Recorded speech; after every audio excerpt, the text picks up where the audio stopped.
Welcome all to my talk. Thanks for being here. And my talk is about coffee, but also brewing something on Kickstarter. Last year I gave a talk about. Come join us. No worries, no worries. Last year I gave a talk here as well, and I love food, so I did food experimentation. And when I talked to Dimitri about it, he asked me to join and to talk about it. This year I said, hey Dimitri, I did something new, and I want to talk about this if it's possible. I've been working on this coffee project for some time now, and I would like to share it with you today. Who of you here drank coffee this morning, or still is drinking coffee? Oh, still drinking coffee. Nice. Yeah, everybody, it's a morning ritual. Everybody enjoys drinking coffee. It's part of our lives. It's been part of our history for such a long time. There are people that don't like coffee. Is there somebody in the room that doesn't like coffee or dislikes coffee? One person. Yeah. It's possible, and obviously coffee is also being produced or being mixed into other products like ice cream or cocktails or whatever. So it's a very important factor. This talk will be about coffee, obviously, but I will also be talking about a product I've been working on, which is a piece of hardware and software and everything mixed together. And I want to show you the process I've been going through. It's not a technical talk. It's more of like a fun going through the whole process talk.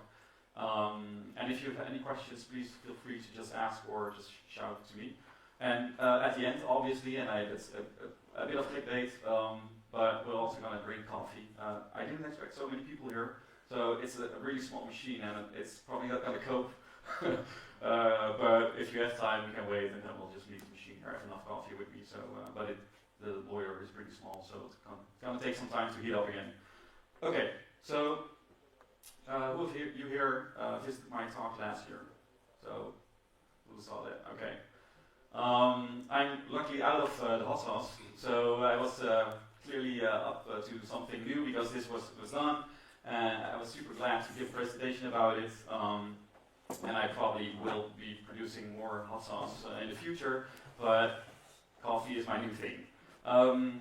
But before we dive into the coffee, I first want to briefly introduce you to the history of coffee. In the 9th century in Ethiopia, there was a shepherd, or he had goats, and he was walking around with his goats, and at some point his goats were doing some crazy things. They were very energized, they were jumping, and he didn't understand what was happening. And he noticed they ate a few berries, and this is basically a legend. But the goats ate the small little berries, and he was confused, like, okay, is this because of the berries, or what happened there? And this was in Ethiopia, and Ethiopia is the birthplace of the coffee plant. And he took those berries, he took them to a monk, to a monastery, and said, like, these berries have special power. My goats are happy, they jump around, they're energized, this is like a magical thing. So we need to do something with this.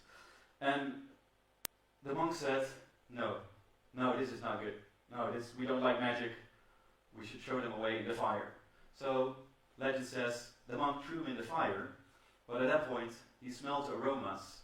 He smelled the coffee being roasted, basically. Well, burnt, but it's a legend, so I don't know. I wasn't there. He took the beans out, and he got coffee beans. And I'm not sure what happened, but apparently they put it in hot water or something, because they had coffee. They made coffee, and this is the story about how coffee was created. But the fact is that it's from Ethiopia. That's the birthplace. There are many stories and legends about how coffee came to be, or the first one that tried it. It is around the 9th century where it first was discovered, but there are many different stories.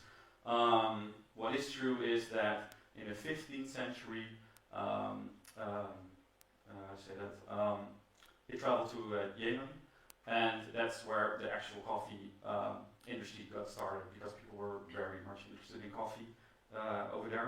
And the Dutch also started importing it, and actually the Dutch played a big role in the coffee industry as well. They tried to produce it here in the gardens, actually the botanische tuinen, and tried to make local coffee as well. So this is a bit of history. There's way more to it, but I just want to briefly touch it. And there's another part. There are two types, or two variants, two plants basically. Well, there are lots of variants, but there are two types of coffee beans. It's Arabica and there's Robusta. And they also have a long history. Actually here in the Netherlands, it also plays a big part in our history. Because who of you here has drank Douwe Egberts, for instance? It's a large, yeah, everybody. That's large basically.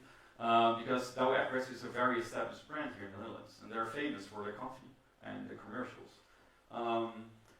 But the fact is, they mostly use the Robusta beans. Now, Robusta beans are, I think, 60% of all beans being produced. And Arabica is 40%, but the difference between Arabica and Robusta is a lot, actually, because Arabica only grows on high altitude, above 600 meters, and further up. Robusta doesn't. Robusta is, you can place it here in your gardens and it will grow. So it's a very, very cheap and, well, not cheap, but it's easier to grow, it's easier to maintain. It's a very easier process. You can do it anywhere. So, so what's up? What's the difference? So the difference is the taste.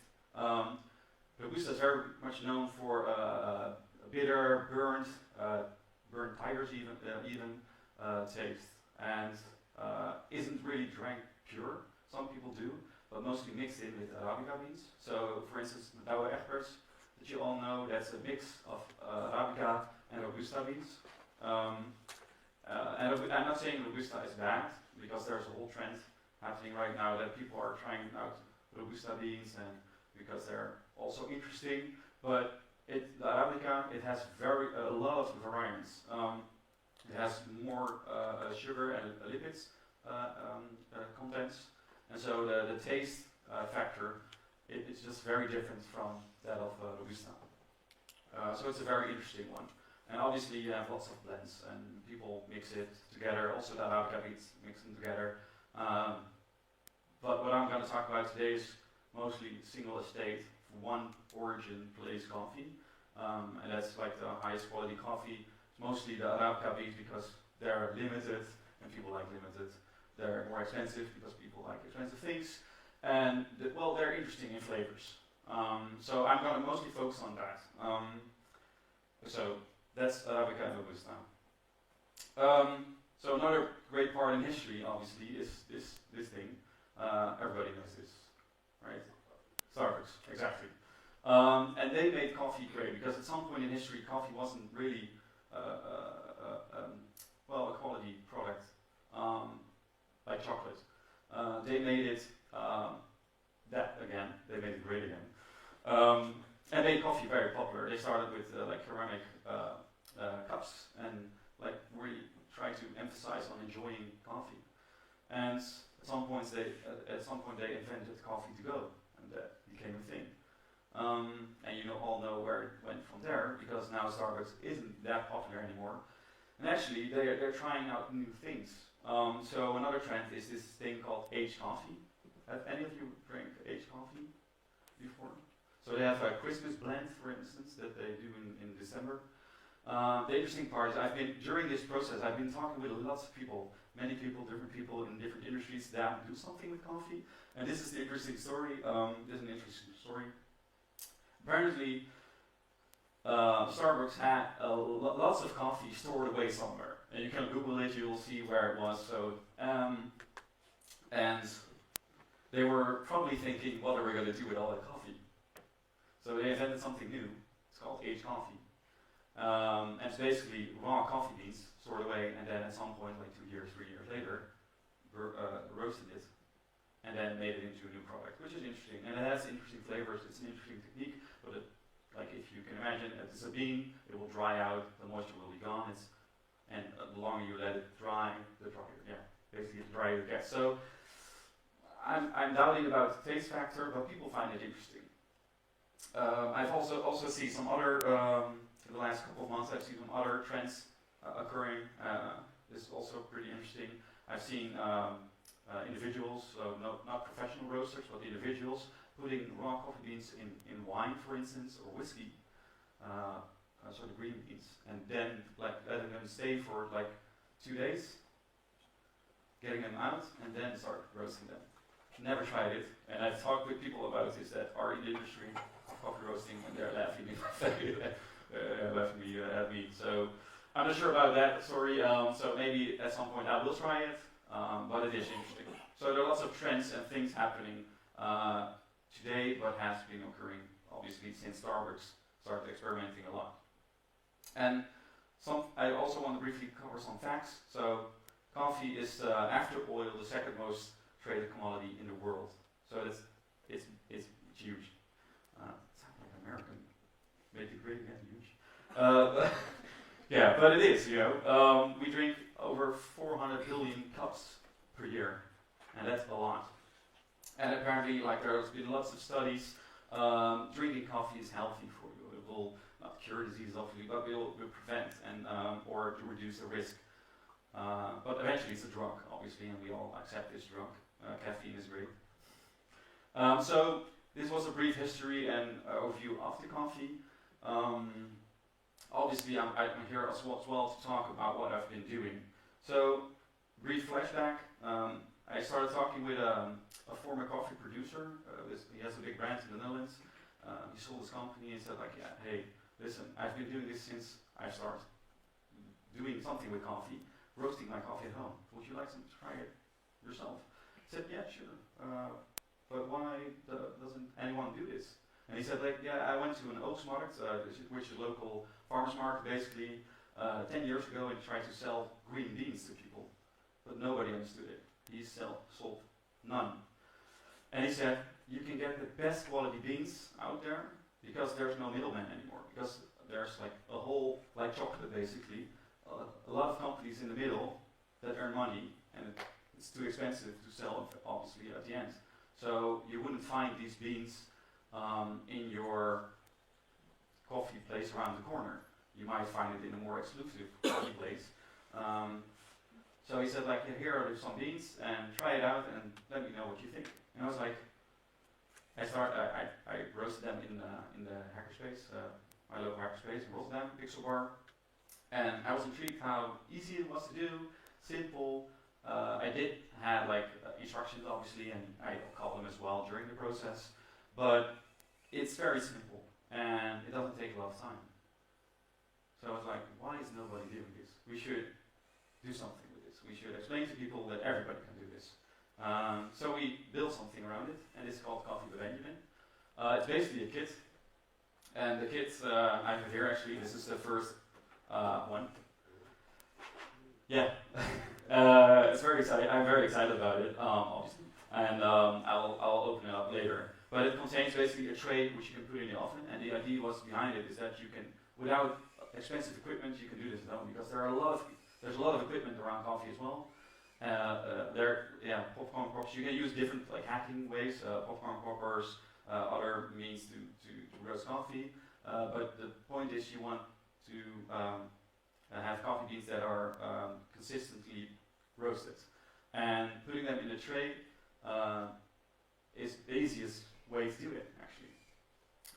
So it's very easy, and we made an app, and it's connected, so you can see the roast and see what is happening actually in the oven, because an oven, every oven is different. It has different values, as in the temperature varies. So you need to you can track and monitor what's happening in your oven basically, and it will give you tips along the way. So, but it's very easy. So it started out by doing this in the oven, doing a paper tray because I wanted to make it easy. Eventually, we started designing things, and we picked different materials. We went through all kinds of materials, which was kind of interesting and very cumbersome because it's not easy to find people around you that are skillful doing this. I didn't do it myself, but we had some help with this to build this tray. Eventually, we ended up doing some branding on there, and a local company helped us out with producing it, which is very, very cool to see. So the tray is actually welded together, and it looks very nice. So the idea was that obviously the tray, that's the most important part, and it's a very simple piece of equipment. But we also wanted a piece of hardware. So initially I started talking, I didn't want to do it myself because from what I've heard from other people here, but also friends that I know that have done something in hardware, it's very hard to do it commercially. It's just not easy. So I wanted to rebrand an existing device. And I found something on Alibaba which looked nice. And at some point they said, yes, let's do it. And then the next email was, okay, how much? And then we said, okay. And then the next email was, no, maybe not. Yeah, we think it's not going to work out. So it didn't work out eventually, and we had to do something ourselves. So we went through this whole process. I'm not going to go dive into all the details, but yeah, we designed basically we designed our own casing. We had help with an injection mold, obviously, which is very interesting actually. There are lots of talks about this, it's interesting how this works, and the cost actually of this thing is expensive to do. It's around 5,000 euros so to set up, but eventually, like per piece, it's nothing. So the plastic itself is very easy to do, and I also thought about doing 3D printing, but doing this with a 3D print wouldn't really make sense. Yeah, so China. They started producing it. It was a video. It's not a video anymore. Yeah. Very interesting factory. I love that they shared the video with me. This is how it is produced in China. Basically, the plastics that comes out of the mold and then it's ejected, and the person picks it up, puts the pieces out, picks it out the guidance reel basically, and puts them apart. And you eventually end up with these pieces. And I learned a lot of things about injection molds by basically. On the top you see what's it called again? The sprue.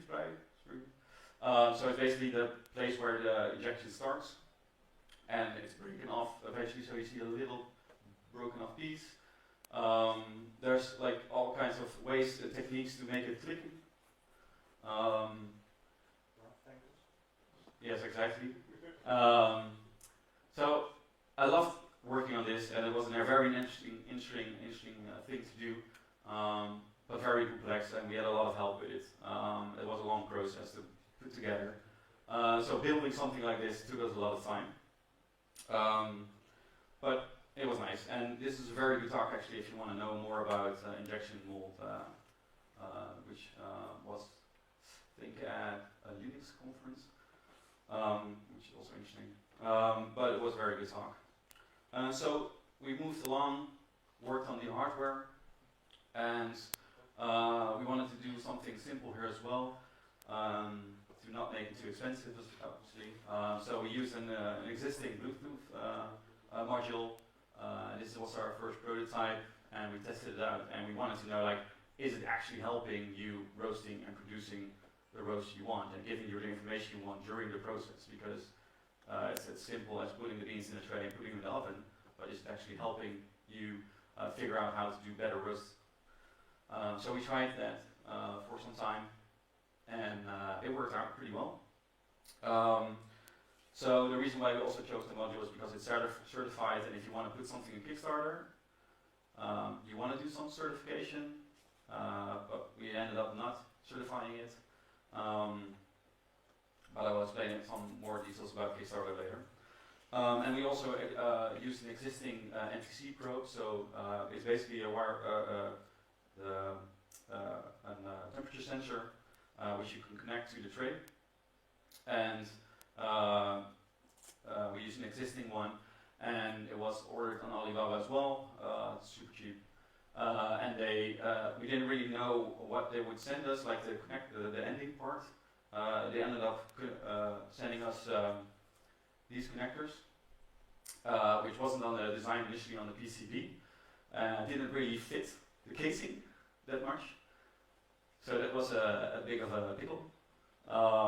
So we initially thought we would cut it and then solder it together, but we ended up ordering 1,000 as an initial batch, because for the plastic you need an initial set you want to produce, and for the PCBs as well to get it like at a price range where it's interesting. And doing 1,000 cuttings and solderings would take a lot of time. So we ended up deciding not to do it and cutting the connector actually, so removing some parts of the plastic and making it fit, and creating a new connector on the PCB where we can just slide it over and use some hot glue to put it together. And that worked out actually, so you still need to assemble it, but it's easier than soldering, so pretty glad. So we moved from the tray to the casing, to the hardware, and then onto the packaging, because packaging is also a thing. And that took a lot of time as well. I didn't expect it to be that difficult, because packaging, I thought like everybody's doing this must be easy, shouldn't be difficult to do, but if you want to do something more custom where it fits nicely, and because the tray is metal, you want to make sure it's not moving a lot, we needed to produce something custom. So yeah, basically that. So we designed our own our own box, which is basically one thing. You see it here. It's basically one thing cut once and only printed on one side, because that's the way of most affordable way. Printing on the inside is not affordable at all, and it's easy to assemble as well, because eventually you end up with a large stack of only cardboard sheets. And the same is for the coffee boxes basically, which was easy to assemble, a bit harder because they need some more sturdiness, so they have more on the inside, more places where it keeps it together. And we had some iterations for the hardware as well, so we didn't really know where to put it. Eventually we just cut out one piece on the side where we can just insert it, and this was a prototype basically. So we ended up with this design, and this was the final PCB we recently received. We were very happy with it. It's very small, and it fits nicely in the casing, luckily, because I was super scared that it wouldn't fit at some point. Yeah, this is also a pickle basically for finding out and moving all those parts together. But putting something on Kickstarter, that was the goal. Something related to coffee, and finding out whether people would want it. This is the reason why we wanted to put it on Kickstarter, because I know people. The friend I'm working with, Rob, the former coffee producer, knows a lot of people, but we wanted to sell to people we don't know, and let them know what we've been working on. So that's why we decided to go on Kickstarter. And it was also interesting. So we worked on this video. It took a lot of time as well, and that's very important for Kickstarter, obviously. Without a good video, you're not. Yeah, you know where. You need a good video. And we thought we did everything right. We had the product, and I've been on Kickstarter for ages. I've seen many projects fail, and I've seen death threats in reactions if you fail, if you can't deliver. So that's the reason I wanted to have everything ready before we put it on Kickstarter. So we posted it on Kickstarter, and we got around like almost 70 backers, but we didn't make it. Yeah, we didn't make it, unfortunately. But it was not the end. It was our reason to go on Kickstarter is to find people outside of our bubble and see whether there are more people interested in roasting their own coffee, basically. And we got a lot of reactions from people, as in not people that backed us, but people that reached out and wanted to know more. Because roasting coffee at home is as simple as that sounds, and why would you do it? It's a good question, a valid question, but you can get the best quality beans, you can produce coffee you want, how you like it, the roast how you like it, and you can play around with it, like you would do with beer brewing, or with anything related to cooking. But Kickstarter didn't work out for us, also because, and I knew this up front, is that you need to bring your own audience. Before we went on Kickstarter, I reached out to another company that did a Kickstarter project, and he was very successful actually on Kickstarter. And he said to me, listen, I know your product looks great and the idea is interesting, I'm not sure if people actually want this, but I think some people would like it. Yeah, you can try it out, but be aware, you need to bring your own audience. You need to start, before you post it on Kickstarter, you already need to do your Instagram, you need to do, like, reach out to people and grow your audience before you post it. I was like, okay, but I thought Kickstarter was a mean to get a new audience, right? Or a way to get a new audience. Yes, that's true, but you only get that once you're, like, successful. Once Kickstarter sees you being successful, you're on the front page or higher up in the category, and people would find you easier. Otherwise, you'll be just down the list. So you need to bring your own audience, basically. And I don't know, I'm a bit stubborn, so I felt like, yeah, sure, we'll do that. And I talked with a few people, but not a lot. He did a lot of work before he posted something on Kickstarter. He ended up being successful in the first day. He reached 100,000 euros, I think, in a few hours, and it was super successful.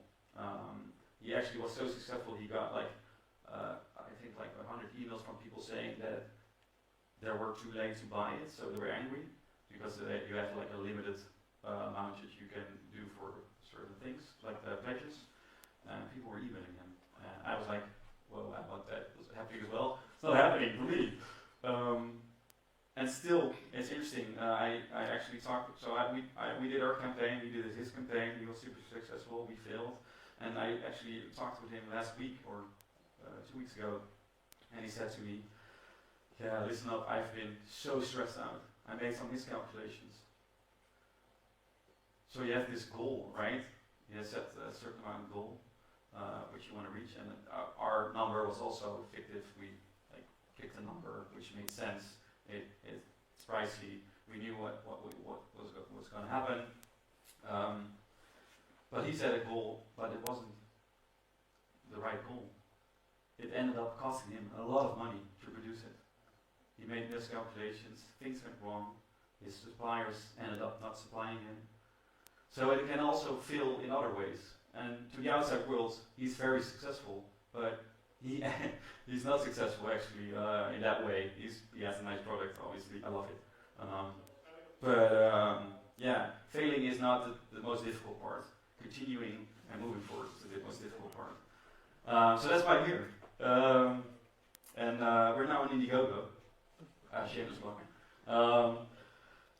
So you can see it happening there. There's also a video in the background, you don't really see it, so this is the video we've been working on. And we're still on Indiegogo. We don't have a lot of backers, but I want to invite you actually now to try the coffee beans yourself, to see if you can taste the difference between Douwe Egberts and this coffee. And that's actually my talk. This is some credits for the people that helped us building this product, so thanks for listening.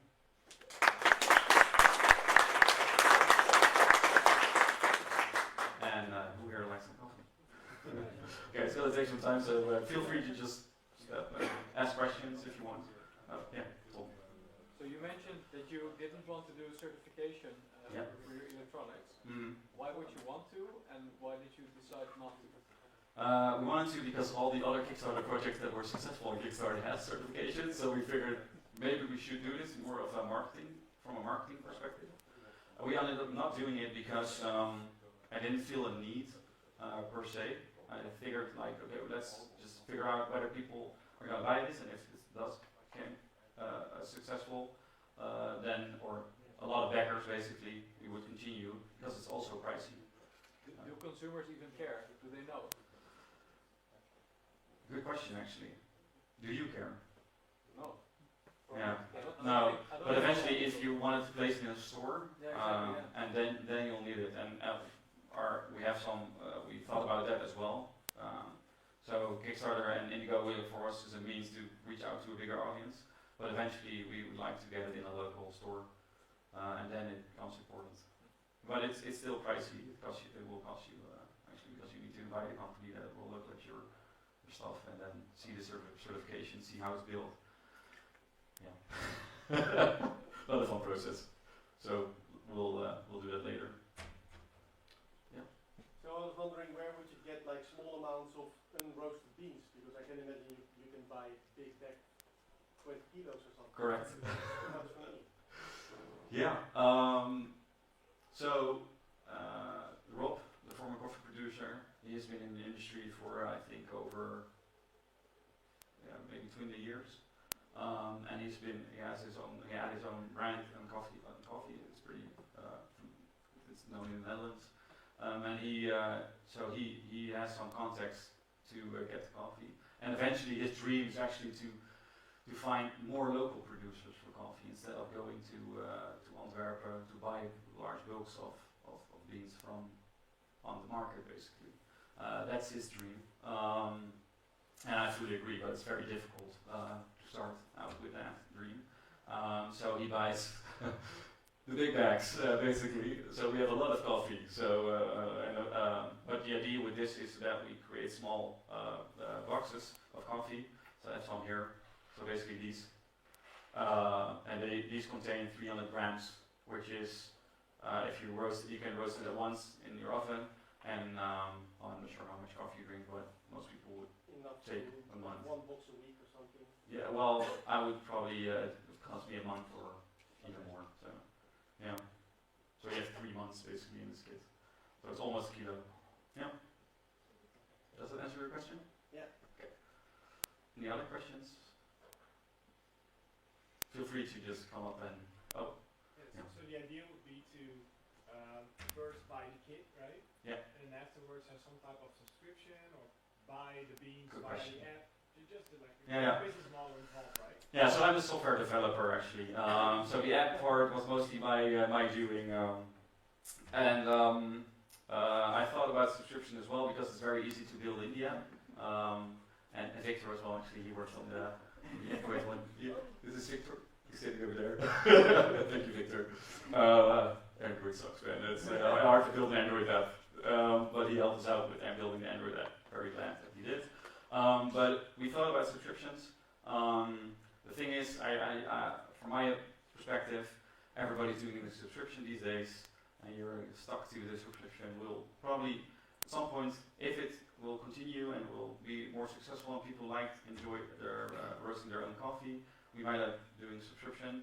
But initially, our goal is to just get people more familiar with roasting beans. So doing 3 times is the initial idea. And after the Indiegogo, the website will go live, or our website is already live, but the shop will go live, and it will contain more beans from different areas. Because the idea is, well, I have 3, one here, one is from Tanzania, Ethiopia, so the birthplace, and Kenya.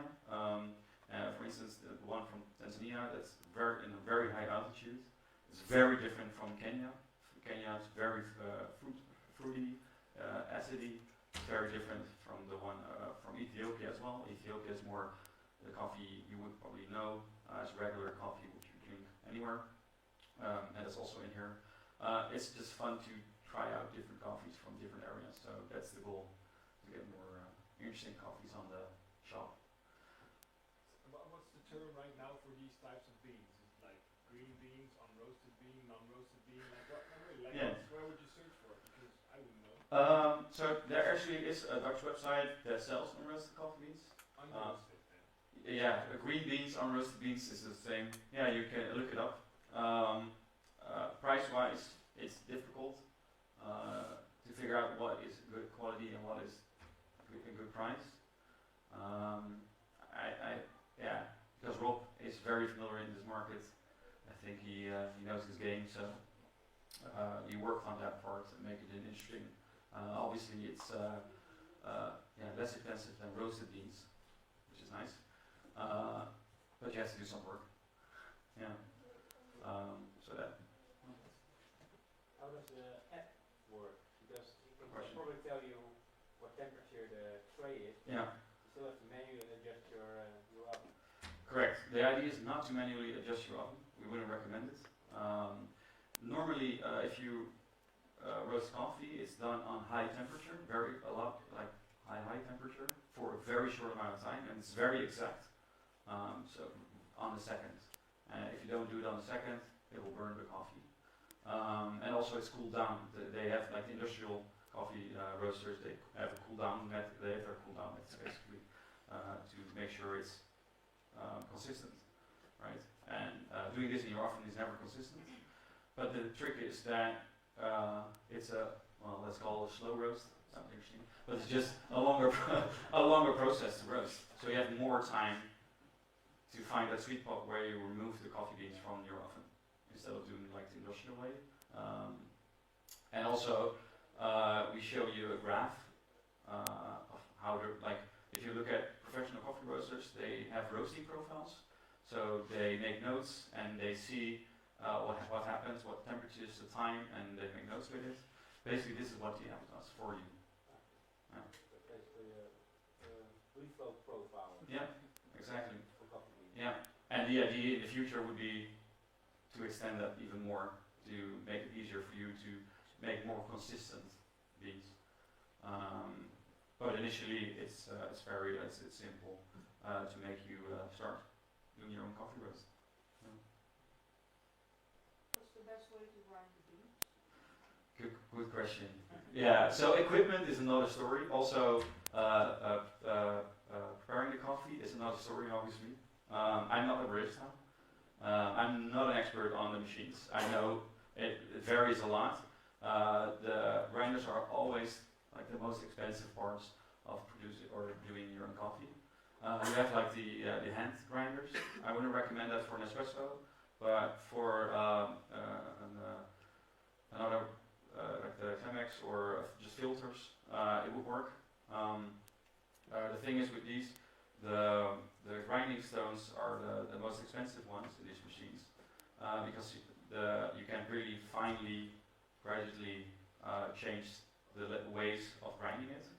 But I'm not an expert. If you ask to go to your coffee shop, to a barista, like a good barista, I'm not going to do it right now, but they will change based on the temperature. They will change it based on the temperature in the room, based on the feel of the bean, what type of bean it is. Yeah, a good barista will do this because it changes every day. Also, moisture gets out of the beans, so normally like fresh beans, you can keep them for 2 weeks max, and then it becomes the taste becomes off. It's not like it was initially. So obviously you have only 2 weeks to consume the coffee, but during those 2 weeks the beans change themselves in the coffee machine as well, or in the grinder as well. So it's very hard to say, and there are lots of people saying something about what's the best grinder. If you go on Reddit, everybody will show off their setup. I would just recommend starting small and cheap, and then move up from there. So, any other questions?